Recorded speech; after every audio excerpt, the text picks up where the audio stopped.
Hello, greetings and salutations, warm regards. This is Pride and Prejudice Podcast. I'm one of your hosts, Nat Almerell. Oh, Laura Jane Halfyard. And Kurt Halfyard. And we have been introduced to the characters of Pride and Prejudice in the previous episode, and in this episode we'll be introduced to another memorable character, Mr. Collins. But before we get into that, anyone have some opening thoughts on this episode? I love the intro of this episode because it's done through a reading of a letter, and It starts off with, I think, Mr. Bennet reading the letter, and then it naturally moves over to Mr. Collins' voice. Yeah. And then it's a beautiful transition from, here we are, back with the Bennets, and then we're going to move over and give Mr. Collins the most skin-crawlingly, it's good performance, but man, it's effective, and you get it right off the bat, right off the bat from him getting on and coming over. This is another example of how I like how they've taken from the book and not necessarily directly from the book, but some scenes from it, because at one point during the letter reading where Mr. Collins is talking, he pulls one of his parishioners out of the way, because Lady Catherine de Bourgh is coming through. Yes, Yeah, I actually feel this episode is, if I had to give it a name, it would be the Mr. Collins episode, because he factors very heavily, and while perhaps Mr. Wickham, another character that's introduced in this, is a more important to the plot mechanics, I feel Collins looms large. He adds a lot to the story, though. He does. He does. He's like man against man. Or a lot of twists with him. Yeah. So, go ahead. I was gonna say when we were talking a little bit about it last night, before we officially started recording, I mistakenly thought it was Timothy Spall. It looks like Timothy Spall, and then immediately we kind of went back and forth doing our casting choices for. Who would be playing Mr. Collins, say, 10 years from 1995, and I was thinking 20 years or so earlier it would be somebody like David Warner, and I think... Absolutely, and Timothy Spall, for that matter. Yeah. At any age, Timothy Spall could totally nail it. But if you go back to, even this series, Sheltering Sky, the Bernardo Bertolucci film, Timothy Spall is traveling around with his mother. He's the obnoxious British tourist in that thing, which is in contrast to the three travelers in the film. But he plays such an awful, even in Enchanted or Harry Potter, that's what, if you want someone to be just gross, you get Spall. So I see why you would make the mistake visually, because this is almost the iconic Timothy Spall role. How much of it is really the hair? Really? Oh, yeah. I gotta give all props in the world to whoever came up with the Mr. Collins hairstyle. And I don't recall who plays Mr. Collins in the Joe Wright version and whether or not they do it, but that greasy comb over. He's not even balding, and he has a comb over. Yeah. It's just bizarre. If you were to make it today, unquestionably Tobey Maguire. He could nail that top to bottom. Tobey Maguire can be in your face and uncomfortable in just the right way. I don't know if anyway, that would be my modern casting choice. But yeah, it could easily have been Timothy Spall in this or even in previous versions. Colin Farrell from Horrible Boss, he could do it. Oh, yeah. Collins against Collins. But what's his name? The actor who plays Collins is David Gamber or Hamper or something. Amber. He's great. Unquestionably, yes, he's fabulous. And the wheezing, yeah. I mean, in a way that actually, as I said before, it makes me I can laugh at Mrs. Bennet, but the Mr. Collins performance is so effective that my skin actually crawls. And when I'm reading the book, I get how, overly loquacious and totally oblivious. I'm convinced that Mr. Collins is well on the spectrum towards Asperger's. Like I feel like his absolute inability to get any social cues, and he throws like this is Jane Austen having as much fun as she possibly can, because all of he says something that in his world is just a factual statement, but the context with which he says it is deeply insulting to people around it, and he's very pedantic and like because he's a preacher, right? So he's always trying to make a point when it is not desired by anyone involved. It is on a casting note. David Bamber, Colin Firth, and Jennifer L. are all in The King's Speech, the Oscar-winning film. Now, Jennifer L. has a pretty big part as Geoffrey I wouldn't say big. Rush's wife.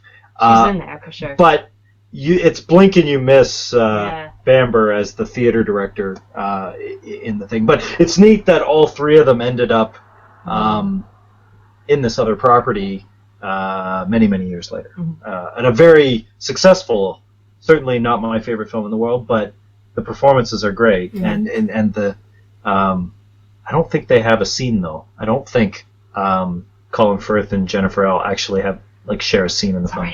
Sorry. King's Speech digression. Keep me on track. No, and it's funny too because it's a kind of characterization that's not exclusive to a certain time, to a certain nationality. Like you said, the minute he comes on screen, that character, you get that character. And if we were making a remake of Pride and Prejudice, a contemporary remake, Lady Catherine de Bourgh would be replaced with like veganism or CrossFit. Just somebody who's so tied up. We haven't met. What I love about the lady or Duchess or whatever Catherine de Bourgh is that you get a ton of hype, through Collins. He's not off the stage at Longbourn before he's already my patroness, Catherine de Bourgh. It's punctuated, like you said. You have that scene where he yanks a parishioner out of the way. How fawning he is. It's right there from the beginning. But so you get the character that you recognize, but then you also get a lot of hype for a character that you don't meet for quite a while yet. But you also know exactly what she's going to be like when you do meet her too. So Collins, in the grand scheme of things, comes into the picture because for some legal quirk, I'm not entirely sure, but he's like a cousin of Mr. Bennet. I get the impression it's first cousin, but I don't... He's far enough away that he's eyeing up the Bennet daughters for a prospective mate. I think back, maybe now you'd have more information, but I think back then it didn't have to be too far. Your first cousin. Yeah, you could. Yeah, it didn't have to be too far. So Collins is actually the heir apparent. I thought he was the nephew. Was he not the nephew of Mr. Bennet? The ages would be in line. I was actually just looking at a family tree earlier, and I don't have it up, but I believe I think he is a relation of Mrs. Bennet, which makes a little bit more sense. Although I can bring that up real quickly because it also shows the relation to. Really, I never got the Mrs. Bennet because it goes through the male. Yeah, that's because it's a property. Yeah. I mean, that's where Collins comes in because he stands to inherit the estate. He's coming by. Miss Bennet, of course, being in full I've got Jane halfway there to a hookup, or not to a hookup, but to a marriage. Sorry, no hookups in this period of England, not even close. But you must be too Pride and Prejudice. Yes, that's right, the other version, the hot, sexy version. Nevertheless, Mrs. Bennet is looking to throw one of her 4 remaining daughters. Although it is telling that Collins, like everybody in Meryton or whatever, first has eyes for Jane when he's like... That's a creepy scene when he's talking to Miss Bennet and then the camera just surveys and you get a shot. It's like a buffet. He's just which dish should I sample? It's a kudos on the direction again of making that shot at least to contemporary eyes, Yeah. as creepy as possible. Because again, he's family. Anyway, I apologize. Yeah, you're right. He's a cousin of Mr. Bennet, But they don't say how from close Mr. Bennet's father. But I think that's as much detail as they get into. and so he stands to inherit the state. Yes. He has no problem. He says at length that the lady Catherine de Bourgh has told him to marry just because he should. So he's all about that, and he, as a duty, because he does have a sense of society. It's a weird, doesn't quite speak the language completely properly sense of society, but so he figures, well, if I marry inside the family, then I won't oust everybody out of the I wonder house. how much of it is a, you know what, it's probably, they've got 5 daughters to choose from. It's probably Path of least easier. resistance for Collins. Exactly. Yeah. That's true. Right? That's very. It's like, oh, why would I wander afar? Well, they'll probably want this, you know, because, hey, who wouldn't? Oh, want he this has in their this. family? I'm doing you a favor.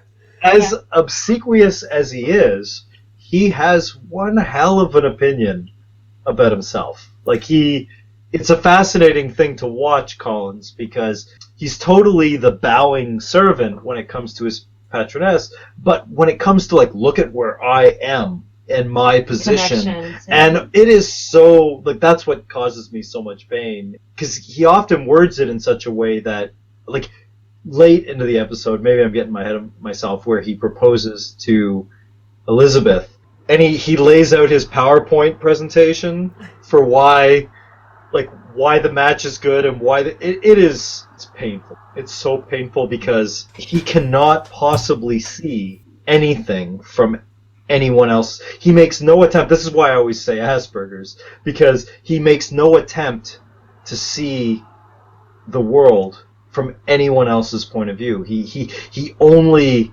sees it based on the information that he has, and he doesn't worry about people's feelings or people's desires. He's like, these pieces mostly fit. This should be fine. And he's so off. Or anything else, he will play over with I am from the church, and so I don't have to follow the same kind of rules as some of the other people. For example, him introducing himself to Darcy. Right. That's if we jump back into the Bingley's ball. That is pretty. That does stand out to me and struck me as very brazen. That he just walks up and he's like, "I believe we have like." Whereas even in modern day, most people, if you're at a big party with a lot of people, you don't generally introduce yourself. You usually, if you know somebody, you ask them to make. It just makes it socially greased a little bit better. But Collins just barrels right in. I think it's a little more accepted Well, it definitely- nowadays, but I don't think he would walk away like Mr. Darcy did. It's a good scene. Well, and Darcy's also the nephew of Catherine de Bourgh. Yeah. Well, that's the onus for Collins just barreling right in and figuring he can be presumptuous. Be buddies because Like the one thing that I do love about Darcy as a character is that while he makes mistakes in his own love life, here is a person who is at a relatively high station in life. He has means, he has authority, and he's a pretty good judge of character immediately. I mean, even Elizabeth, who obviously, the whole nature of the series is that there's this sticky wicket around their figuring out, how to get over their, say it, Pride and Prejudice. But he's a good judge of almost everyone else. Like, I don't think there's another character in the story that Darcy misjudges. And he doesn't even misjudge Elizabeth. He just has to figure out his emotions and his I think he tact. just made an off comment one day because he did. He didn't want to be at the party. But it was unfortunate it was overheard. That's the prejudice in the title, is that the whole first act of Pride and Prejudice is Elizabeth getting a dozen false cues about Darcy and, getting her back up about it a bit, which actually works to her benefit in some way. But then the rest of the story is both characters slowly unraveling those details. Mostly it's Elizabeth. But getting ahead of ourselves again, this episode also also introduces Mr. Wickham, who Such a Dickensian name. I know it does. It has, you have to speak it with that Dickens sort of cadence. Mm-hmm. But he meets up with Elizabeth. They hang out for a little bit. She kind of hangs out with him to avoid Mr. Collins. It's kind of interesting. I think she has an interest. She does. Again, She does. she's still, looking to, have a husband someday as well. So I think she's an attractive person who isn't as silly as her sisters. So no, but the interesting thing is she's just had this like really awkward smackdown, kind of cold shoulder, accidentally from Darcy, and Mr. Wickham comes in and he's intimate and he's buddy, just immediately on a terms with her, and I think that might raise a red flag with her if it were by itself, but because she's veering so hard from the awkwardness of Darcy and the whole Bingley thing, she's like, oh well, this is a situation that I can handle, and he is attractive, and so they first meet in public in Meryton, and then there's a lot of as I say in Pride and Prejudice, like just a volley of reaction shots when they Darcy looks at Wickham, Wickham looks at Darcy, Elizabeth looks at both of them, and you just get all this information. I mean, they always say like kids and infants immediately like understand faces or whatever. I feel Pride and Prejudice is often a really great test of that.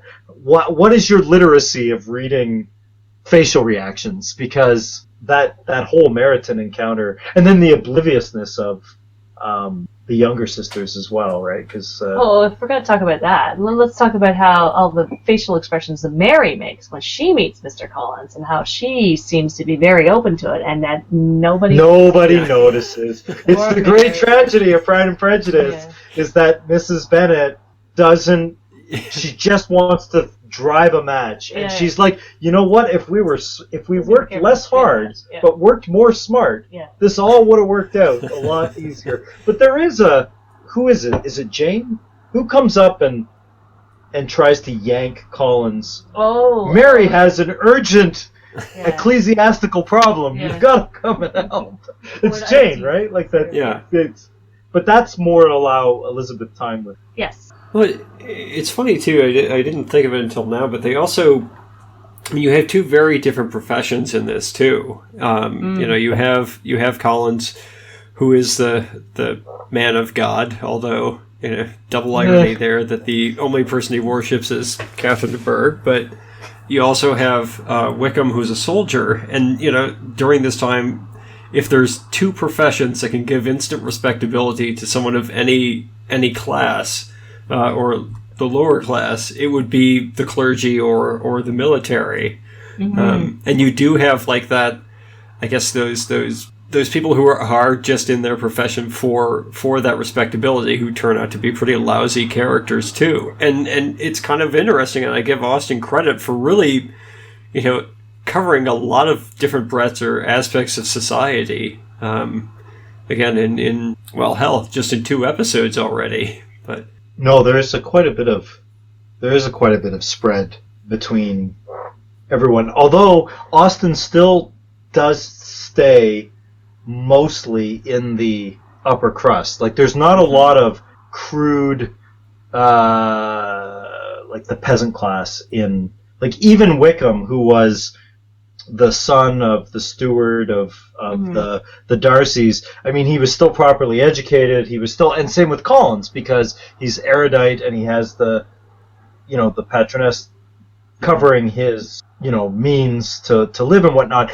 Austen doesn't get down in the people getting super wasted in pubs and just kind of the farming class. The servant class. The servants are there. Like you see, the servant undress Mrs. Bennet in a scene in the first episode. You see the footmen on the carriages, and in the houses and whatnot, and they're not given any character. So there's an aspect that is beyond the scope of Pride and Prejudice. It is still, even if these people may not be upper class, they're in the orbit. They're in the orbit in a non-servile way. She doesn't care about the servants at all. No, I don't know, but what we've seen so far, I would maybe agree with that. But later on at Pemberley, I still think the servants are just there to be character witnesses for Darcy. But I guess the idea is really of the theme that comes up again and again over the course of the series, and I think the novel as well, is character shining through, regardless of what somebody's station is, or regardless of what their title is, or their position, or whatever. A bad person is a bad person, and eventually you can figure that out. That I agree. You make assumptions based on all these titles or income or what have you, but ultimately, as Pixar-esque as it may be, that person is that person. And I just feel that Austen's juggling, and this miniseries is juggling a lot of characters already, so they're not going to do an upstairs downstairs version of this series. You know what I mean? Like the closest you get to that is in episode 1 when they cut to the footmen outside. Like there's not a lot of character given to the servant class, and it may.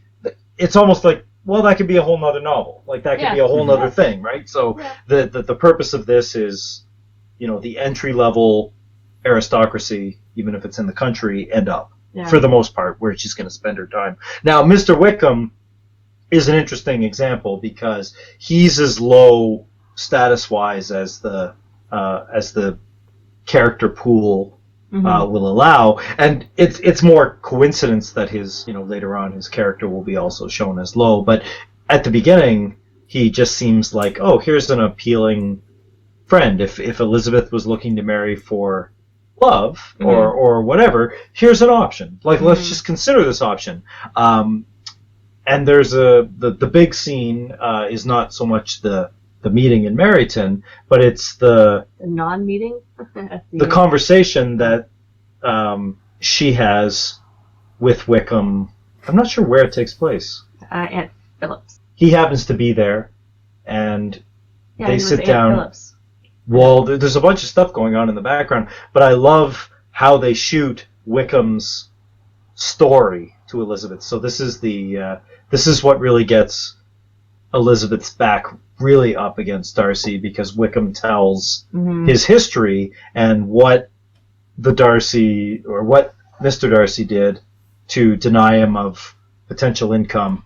And the one thing I love about how they shoot that, again from a very cinematic point of view, you see this party and you see Elizabeth and Wickham sit on the couch and they're kind of framed and they're equal, but the moment Wickham starts confessing, like just laying all this intimate details to Elizabeth, he is filling the entire frame like he's being very confidential. And when it cuts back to Elizabeth, she's kind of still the same size. She's just listening. She's not giving. But Wickham fills the entire thing, and then as soon as he's done his, Darcy took away my money, and this happened, and it's all a tragedy, and all because of Darcy. As soon as he's done the tale, and it goes back to the party, then they're back to the same size. It's a wonderful piece of filmmaking in general, how they emphasize that scene, and how they tell you, hey, pay attention. Like, this is important. Listen, with that scene, I really, when we watched it recently, I was like, wow, that's pretty sophisticated filmmaking. On top of, again, in television, they often just let the words do all the work. What I love about that scene is the actual framing of the scene is actually doing the work. Anybody? I mean, it's really an episode that is dominated by those two characters. And I think especially in the case of Collins, his performance, there's the fun bit with the girls prancing around in their undies and then catching Wickham upstairs peeking around where he shouldn't be and laughing about that. And then the encounter with Collins. Oh, that's actually Or one sorry, of my favorite scenes. did I say in Wickham this, when I meant? Yeah, Collins, where he has to like kind of guard his eyes because Yeah. Lydia's like, I just want to borrow this piece of thing. Yeah. Like, you definitely get the like Yeah. all classes off the table. Yeah. Like, here's how we present ourselves in public, and here's Mhm. the nightmare Mm. of 5 daughters in the house. And Collins is, because he's been hosted at Longbourn, he's kind of stuck in it. But he's not stuck in it because he's actually like window shopping while he's there. Like, it's, I don't know, there's, as chaste as it handles all of this, there's just something deeply creepy about Collins saying, one of these ought to land in my lap, and that's good enough. Well, We need to talk also about Paul. because their regular dress really isn't that different than their skivvies. So. There's a lot of Yeah. white, and it's a lot of shapeless, kind of flowing. Heaving bosoms. And Well, it's a fun little trivia note.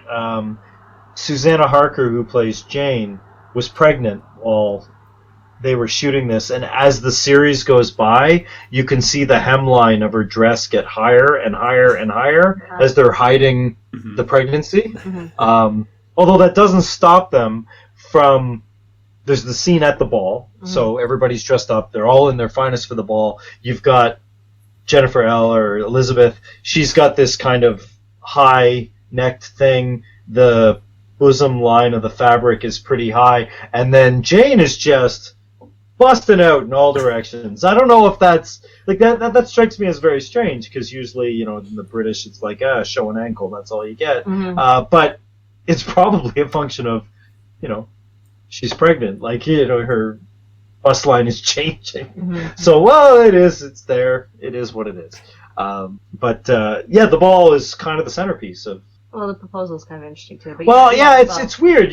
There's a lot in this episode, but the Bingley Ball has the great. If you're in this series for the Darcy Lizzie contact, like the scenes that they share, the ball has one of the all timers. But I've been looking forward to it as well because Mr. Wickham has chickens out to face Mr. Darcy, but no, it doesn't happen. No, it doesn't happen. But instead, you get that lovely sequence where Darcy does ask her to dance. And she can't think of an excuse because she's Flustered. with Charlotte, right? Yeah.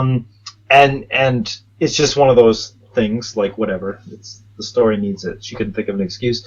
But that whole sequence where they, that I feel like in a modern rom-com, you have 2 people in a restaurant and they play this game where they're like, I wonder what that couple's thinking, and then they make up little stories. Like, I feel this dance is the version of that. They're like, and now you do this, and now I do this, and I'm supposed to do, like, they're mocking social conventions as a way of flirting and testing each other out, and it's a really good scene. Frustrated at the time because she was reflecting on the stuff that she's learning about Mr. Darcy and just It's kind true. of being flippant about, okay, we should talk about this or whatever. Because I think it's in the book where it says, I was thinking first about not talking, but then I thought, it's easier to poke fun in Mr. Darcy. Well, it's an interesting choice in that in some ways they make Lizzie a dick for a while until she... And I know that the novel is definitely aimed. I think more women read the novel than men. I'm sure. And no, but the fact that it goes inward of going, forget about like going, men are assholes. Like the book does a pretty good job of actually having Elizabeth reevaluate in a very cogent and naked fashion to say, I was wrong about that. And we're not there yet in the series, but this is the episode where you're right. This is the episode where Elizabeth's just like a dick. Like she's just. But it's very interesting though that happens before she really sees the rest of her family expose themselves. Oh, that's the other painful thing. She is during this dance a dick to Mr. Darcy, but then later on throughout the evening at the ball, you see Mr. Collins introduce himself to Mr. Darcy. Oh, you and see Lydia and Kitty dancing around, and then even when Elizabeth's being a dick, she's still effortlessly balancing social convention Yes, while she yes. does it. Whereas the rest of the Bennets, including Mr. Collins, Yeah. are a freaking train wreck. Yeah. That's why I think, first and foremost, Pride and Prejudice is like just one of the great comedies. Like, if you watch how much stuff is going on at that ball, even you could spend the whole time searching the background of Yes, the I do frame. like doing They're that. double, like you're saying in the previous episode, you were saying, well, people are saying this and they're meaning this and they're carrying like this. Okay, so that's just the individual character stuff, but the filmmaking of they're giving you this information, but they're also giving you all of this other stuff simultaneously. So it really is do you want to spend the time watching Elizabeth and Darcy interact, or do you want to spend the time watching the room play? Like, that's... I don't even know how you do that. Like, when you're shooting on a TV schedule with this many actors, the fact that it all works is pretty impressive. In this one, we were talking in the earlier episode about how Mrs. Bennet and how she's not necessarily as polite or as reserved, let's say, during the first assembly that they met. Where in this one, I think she's had a little bit more to drink. She's talking with her mouth full. She's leaning across the table. Oh, yeah. This will throw all the daughters in the way of other rich. Oh, I know. It's deeply embarrassing to watch. You are watching. She thinks it's secure. Yeah, she's like actually holding court. Yeah. At one point in the ball with all the, like, I assume surrounding Meryton ladies, and it's like ugly. And I feel if you watch the people that she's talking to, they're acutely uncomfortable. Oh, yeah. Of like, stop talking, just stop. Like, that's... Well, the one is, I think, Lady Lucas. That's Charlotte's mother? Yes, because Charlotte is definitely stir at this point. And I love the fact that that Ms. Bennet seems to always look down on the Lucases. Oh, totally. But they have more character than her. Like, there's a lot of stuff going on in that ball. I mean, really, it's just getting Pride and Prejudice going. Like, we're not even... Like, this is a taste of... Not even a third of the way through yet. But in any normal movie, this could be the climax of the movie. That's why I firmly believe that when you do a 2-hour movie feature version of Pride and Prejudice, you lose all the nuance that you gain when you stretch it out. Like, some things don't, like, when you stretch it out to 6 hours, there's just filler. Characters are doing things that are not necessary to the story, but I don't feel there's any tangent or diversion in this miniseries that feels... Yeah, even Bingley and Jane and their romance kind of takes a back seat now, right? Like, it becomes... It's there, though. It's there. You can see them dancing, like, during the dance. They're in you their can see own them. bubble, you know. But it becomes more... Obviously, it's Elizabeth. I guess it's true, but it's about her discomfort more during this event. Yeah. There's 3 kind of critical Elizabeth moments in this episode. There is the Wickham confession, the Darcy dance at the ball, and then the Collins proposal at the end. I mean, that's a lot of meat in 50 minutes of television, and that's only like the core. Like, there's all this other stuff going on around that isn't critical, but it shades in society. They do a very good job at properly filling in what country society looks like in Britain at that time. Yes, capital, he's there. There's a little capital. There's not as much capital. No, but he is the one, I think, who really plants the idea first into Mr. Darcy's head. He does. Well, he does that, nudge, nudge, wink, wink, know what I mean, kind of thing. And Darcy's like, fuck off. No, but I think that's when Darcy first seriously. Like, maybe accidentally. Maybe, yeah, but he does the, you're an attractive man, and she's an attractive. You guys should dance. Yeah. And she. I guess he didn't remember. It didn't work out so well the first time he asked them. Right. No. And he goes off on his. Yep. He goes off on his way. Does his double. Does he ever say capital in singular? Is it always? We'll have to watch for that. It's always a double.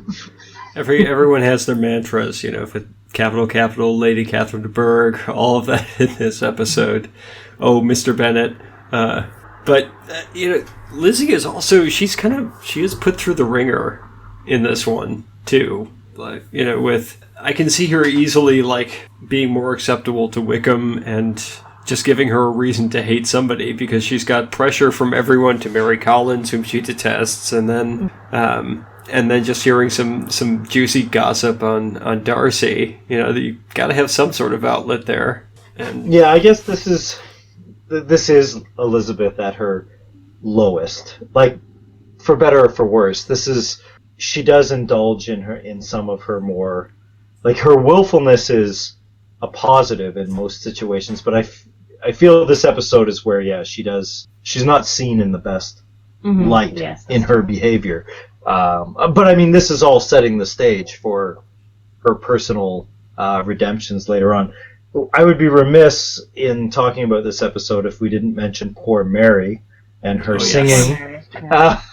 Was it at the ball? Yes. Or it was at the ball. So everybody's out there. Yeah. And as soon as someone says, perhaps the ladies would like to perform. I love the body language of Mary. Yeah. I guess this is what I do when I do. And she marches over to the piano. You're starting to see that she's costume. Yeah, it is. Always there. Totally, She's always yeah. So And she's not playing as a I'm putting my skill set on display as a mating ritual. She's just used to being like the background music in the thing. Yeah. But then she opts, instead of to just play her the 5 movements, she does the singing. And clearly you get that great British, we're doing everything that we're supposed to be doing, but it's not working out. So everybody look kind of awkward. And how do we get out of this? And it's actually, I don't think he does a very good job. I love Mr. Bennet, and anytime he's in his domestic environment, I guess he felt he had to come out to the ball. He didn't come out to the Lucas Lodge or the other socials. But he's like, this is the big main event. I'll come out to this. And then when he sees what is legitimately his daughter making an ass of herself, I just wish, because I love everything Mr. Bennet, I just wish he was more elegant. This is his flaw, that he doesn't have a lot of practice, as you said. Because he's normally just like the self-deprecating, Well, there's no one else to share the joke, though. What's that? There's no one else there to share the joke. That's his strength. No one else to share the joke. I model my life after Mr. Bennet, flaws and all. I'd like you to step up your parenting. I'll be in my library reading. I don't know, Lord Jane. I don't think you want to step into the shoes of Mrs. Bennet in this scenario. No. I'm fortunate that I don't have to. No. Some appeal there. Yeah. But you'd be like the self-aware Mrs. Bennet doesn't work as well. It doesn't work as well.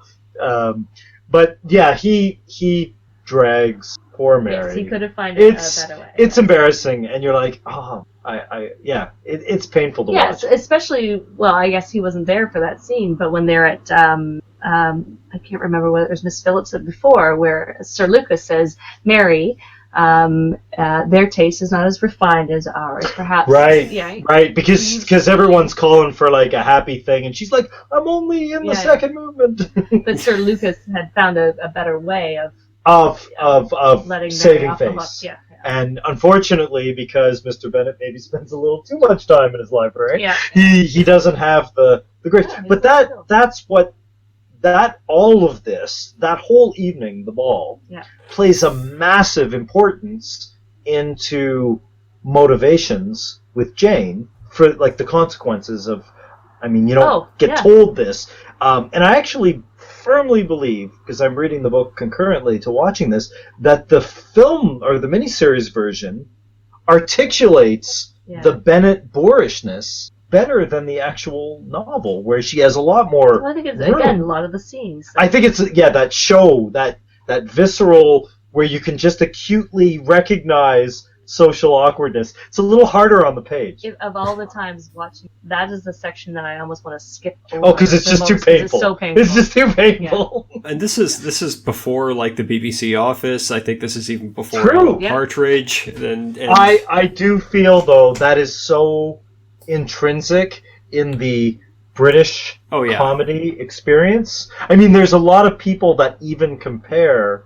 Mrs. Bennet to Terry Jones from Monty Python. Like, when every time Terry Jones dressed up as a woman in Monty Python and went like way over the top, he's essentially doing Mrs. Bennet. And so there's something fundamental in British comedy with that deep awkwardness where you have to take humor in that awkwardness. I mean, you mentioned Blackadder. I mean, a lot of Blackadder is Blackadder himself commenting on the absurdity of the situation and the way he will articulate that as an outlet for the audience, as opposed to making you suffer. But I much prefer British comedy like The Office, where you have to suffer, where you're like, oh, I really want to fast forward this. No, you're going to sit here and you're going to take it. or even A Fish Called Wanda, which you brought up, I think, in the last episode. You know, the coming home finding Jonathan or John Cleese naked in the affair and the whole. It's in that scene. It's when he grabs the mother's picture and covers his genitals with it, and the family. So you see them on there, and then you see them on there, and it's just priceless. Back to the so we get through the ball. Nice little save from who's the Bingley sister that's married to the drunk guy. This is her. She comes in and that's where you see the difference. Like, as good as Mary is, you watch the other Bingley sister come in and it's she's like just way at a way higher technical prowess or whatever. And outside of that, the ball serves to really just show how much the Bennets can collectively put their foot in their mouth. And even Elizabeth, although she has much more social grace, she is kind of being, in her own way, a little bit boorish. I wonder if, well, number one, I wonder if Mr. Darcy would have asked her to dance if all of that stuff had happened first. No, he totally wouldn't have. He would have shut down. Yeah. He would have shut down. If she would have behaved that way. If he asked her after. No, there's no way. Yeah. He would have left out of shame. Him and the Mr. Hurst. Mr. Hurst. Actually, you know what? Does he deke out of that party? I don't think he's there. I know, because at the first social, he's drinking the whole time. Yeah. He's passed out in the trough already. Well, this one, he's in the receiving line, welcoming, but and then he disappears. I don't know. I have to go back and look at that. He's well, during the whole dance, you can see, as they're following, the camera there's some again on the. I'm going to always praise the camera work, particularly the beginning of the dance. The camera holds still, and you see Elizabeth in the frame, and then when they switch, they don't have to cut. Yeah. That Colin Firth or Darcy comes into the frame. It's weird that they do that for a while, and I'm like, oh wow, you can just do some serious long take stuff here. But then they opt to cut. But nevertheless, you do see Collins, you see Kitty, you see various. Even while you're supposed to be focused, what is a pretty critical scene between Darcy and Lizzie, there you can still see all the characters. Like, they had to have everybody on set all the time in these social functions, even if none of those characters had any lines or anything. It's a pretty good commitment to. And they still had to be in character. Doing it right, doing it right. There's a lot of Collins, oddly enough, in the. I guess because Collins is constantly looming large in this episode that he's Lizzie's he's density. Tracking her, So the ball ends. They're back in Longbourn, and then Mr. Collins makes his PowerPoint presentation. There's no other way to describe that. It's and then next line. Great comedy writing, perfect comedy writing when he's like, oh, I probably should have put this one first. And you think, oh, like, that she's beautiful? Or he's like, no, that Catherine de Bourgh said, I fucking still totally totally off on every That's level. what every woman would call some other woman first. Yeah. Yeah, that's, oh my goodness. And, we never mentioned it, but there's a whole scene at the Bennett dinner table where Colin says, I often like to throw in, I save up these compliments that I can use in any situation. And watching Bennett destroy him is Excellent. so highly pleasurable. So, nevertheless, Elizabeth basically says, "Hey, pal, I'm in this for the love. You can take a hike." She doesn't quite say it like that. She just says it's impossible, but it's very interesting how his ego can't even imagine. Oh, I see. You're playing hard to get. Yeah. Oh, exactly. we'll do round 2. Yeah. Oh, it's so makes your skin crawl. Well, it's funny. He's like, well, I'm ready to play the game. Okay, we'll wait till the next round, right? Yeah. And she's like, "What? Like, I'm damned. Like, there's nothing I can say. Yeah. This is like inconceivable in The Princess Bride. Like, it's just gonna keep going around like this terrible head game." And Well, it's hilarious because he is saying that the game is something that is subtle and unspoken. And by simply saying that he is going to play that game, he immediately identifies himself as not playing that game. Yeah. But that's his awkwardness. Like, he's like the opposite of the expression having your cake and eating it too. Like, he doesn't get the cake and he insults everybody. Yeah. Like, it's like the worst. He's a great character. I don't know if, like you said, he's recognizable, but I don't think there's anyone that I know that is, like, he is the biggest version of that. Yeah. Like, I don't, as many people that I would say I know that brush into that territory, I've never met anyone quite as extreme as he is. Like, he's if Jane Austen was looking to distill a type down to its essence, she nailed it with Mr. Collins. And David Bamber's performance in this series. As much as I picture everybody in, like, when I'm reading the book or when I'm watching the Joe Wright version or whatever, and I'm like, I'd rather be watching this, whatever, he is the most indelible of all the characters. Like, I can't even... And he's just there. It's kudos to Bamber of making you hate him that much. Or not, hate isn't even the word. It's just being creeped out. You just feel gross. You just feel gross. Yeah. It's that warm feeling of creepiness. Yeah. And the fact that he's a priest on top is, it just rings the wrong note with me on top of on every level. I'm not saying he has any bad intentions, but man, he's just oily. He's just greasy. Not greasy, Machiavellian greasy, just unconsciously greasy. Yeah. It's a weird space to be. And so yes, he gets shut out. He finally gets it. Like, in the true Aspergian sense, you've got to have like 3 people explicitly going, "Look, this is what it is," and then he makes his exit. He makes his exit, and that I believe ends. Well, you have the mother of all witticisms from Mr. Bennett, and then the episode. What? Oh, yeah. Give me the line. With the, your mother says that she will never see you. You mean when you have a sad choice before you? Mrs. Collins comes in and says, Mrs. Bennett comes in and says, "Hey, Mr. Bennett, you got to make our daughter do her duty." And this is why I love Mr. Bennett. He's actually he's theatrical when he's in his own house at heart. Well, even when she first walks in, he's like, "Well, it seems like a sad affair. What am I supposed to do?" Right? Yeah. Well, and what I love about I love watching the way parenting happens in different movies. I always refer people to the movie Easy A, with Stanley Tucci and Patricia Clarkson, and how they parent Emma Stone's character, and it's trusting, but it's conversational, but it's still we're the parents. Like, it's a very delicate balance. And watching, forget about the dialogue, forget about the words, just watch the glances and the reaction shots between Elizabeth and Mr. Bennett. There's such a great understanding between the two. Yes, because it's British, they have to fill it in with words. But it's all pre-spoken.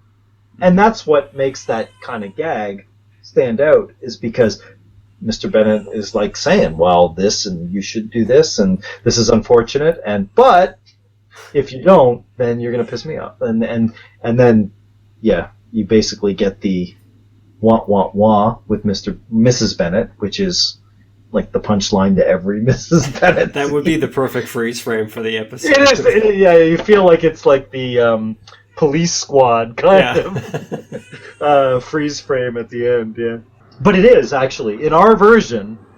After Mr. Collins beats his hasty retreat, you have the exit door perpendicular to the frame. You have the hallway of Longbourn. You have Mrs. Bennet at the intersection, and then she's kind of distraught, and that's the freeze frame. That's the end of episode. It's a good little David Fincher style geometry in the shooting there. Well, I think anything else anyone wants to add for episode 2? No, I think we start to get into. It's amazing how dense the intro of the series is, but we haven't actually gotten into any of the There's meat. A lot of characters still coming. Of the thing. There's still characters to come, and the plot is only merely ticked off with Mr. Wickham's initial intro.